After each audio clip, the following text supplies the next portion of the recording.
Okay, let's talk about chapter 22, where the first thing we're looking at is the difference between a centralized and a decentralized organization.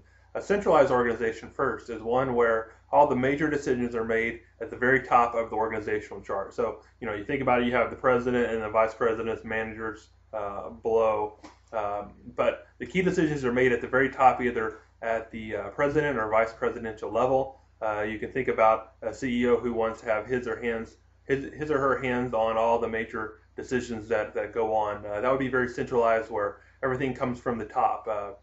Then a decentralized organization would be one where the power is more distributed out to different types of managers and directors, where they have the right to manage their operations. They're still accountable to the more senior executives of the corporation, and they have reviews, but at the same time, more of the daily operations are decentralized, where they have specific training to run the operations that aren't just coming down from the top. This also plays into the organization of some colleges, just as an FYI. You can think of small colleges where you do have a president and provost and some of the vice presidents, where they basically do all the operations of the key decisions, like they hire the faculty, they make all the major budgeting decisions.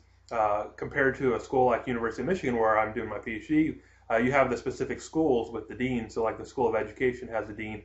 It's essentially run like its own little college, where the dean is responsible for all the different fundraising, hiring of faculty. The president of the university as a whole doesn't really do much with each of the different schools. They're very decentralized, and they allow these deans and other executives at the school level to operate their school pretty much independently.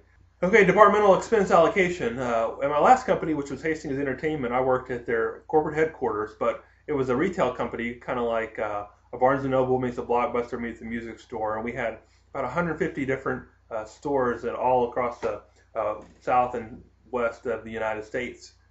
And what we would do would be we would produce income statements and balance sheets for each one of those different stores. But the problem is, each one of these different stores, we have to allocate the indirect expenses for the corporate headquarters and other indirect expenses to the actual stores. So you can think of this the same way as you would a departmental expense. How much of the overall indirect costs related to the corporate headquarters need to be allocated to each one of the different stores? Now you could do this a lot of different ways. You could look at the square footage of the stores and allocate more expenses to the larger stores and less to the smaller stores. You could look at it based on revenue. You could allocate more based on how much revenue they're bringing in.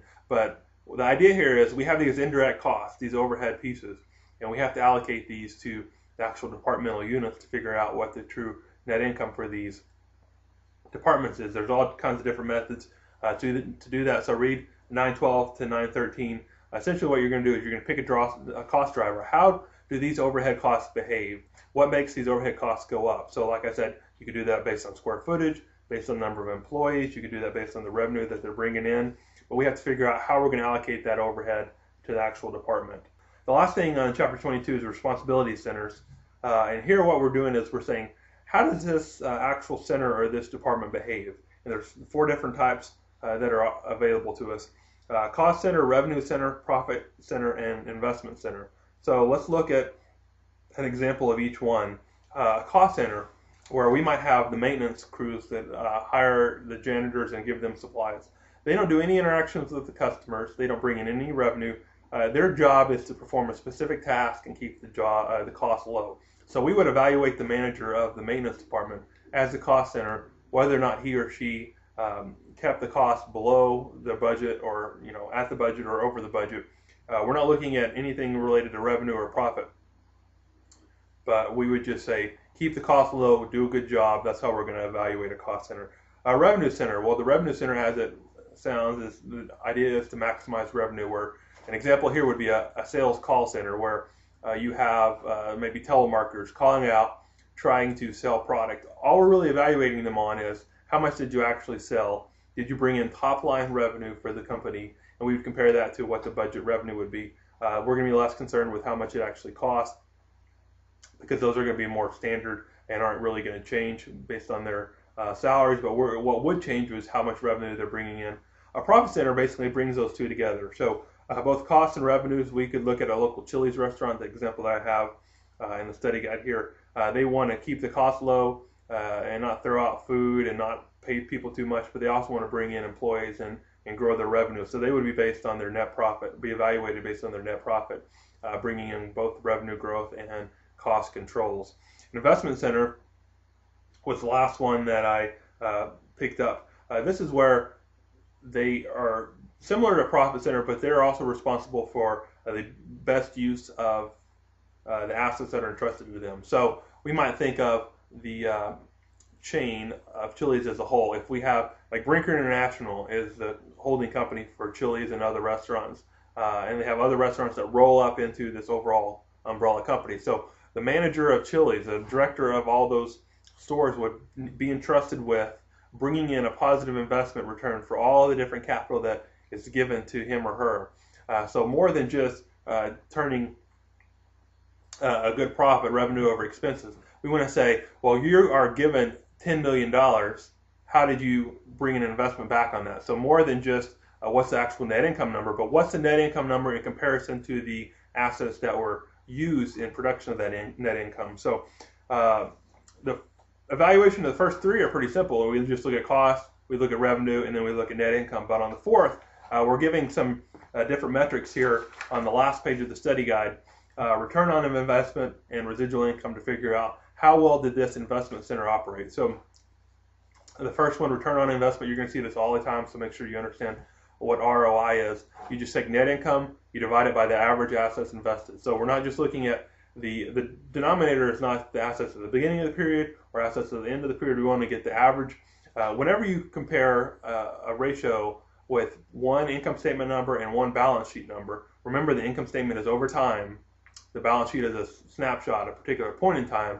So you want to use the average for the balance sheet number so that you have some comparison over time for the income statement, also over time for the balance sheet by using the average. So net income divided by average invested assets, that might give you something. If you had $1 million net income versus $10 million average assets invested, you'd have a 10% ROI. This would be something that we would compare to what other departments are pulling in, what the investments could get out in the market. If we could go out in the market and we could earn a 10% investment on our money just by buying stock, and then we have this department or this investment center that is only bringing in 3%, we would say that's a really poor investment. We're not even up to the level of the normal overall market. So we would evaluate that ROI to be unacceptably low, and we would require that investment center to bring it up if we're going to continue to invest assets in there. Residual income is just the net income minus the target net income for that particular investment center. So we might say $1 million is the target net income. If it exceeds that and brings in 1.5, it would have a residual net income RI of 500,000. I included a PowerPoint from one of my classes on campus, so you can look at that. It talks about these same concepts and gives a couple more examples. Feel free to check out that if you need a little bit of work, a little bit of additional help after looking at the study guide and the video and the chapter on your own. That's just optional, so don't feel like you have to do it if you have a good grasp on it. And that's the end of chapter 22. Let's go ahead and look at the devotional for. Okay, for a devotional this week or extra reading, I picked Give Me an Answer. It's by Cliff Connectley. The link is in the curriculum guide, as well as a recommendation to go to YouTube and just type in his name and see some of the discussions that he has with people on campus. What this guy does is he goes around to major universities and stands in the open air forum discussion area where they allow just any kind of dialogue with undergraduates or graduate students and talks to them and answers their critical questions on Christianity, things that they try to point out as false or that they have trouble believing in. Sometimes they come with an open mind. Sometimes they come with a very skeptical mind. He answers all the questions and just dialogues with them. Does it in a really impressive way that's full of grace, but is also very intellectual and very rational. Essentially, he's an apologetic that goes and kind of testifies and explains Christian faith. In the book, he talks about some of the questions that he talks about on campus, like, why do you say that Jesus Christ is the only way to God? Or, why do innocent people suffer? Those type of things that people tend to have a problem with as they come to faith. So the book's real simple to read. It's real easy to read if you want to check it out, or just go to YouTube and listen to some of his videos that are up there. They're real interesting to see some of the dialogue that goes on between skeptics and him and some other Christians that are, I guess, dialoguing with him in these open air forums. So check it out. We're almost done with the course. One more week after this. I'll see you in the discussion forum.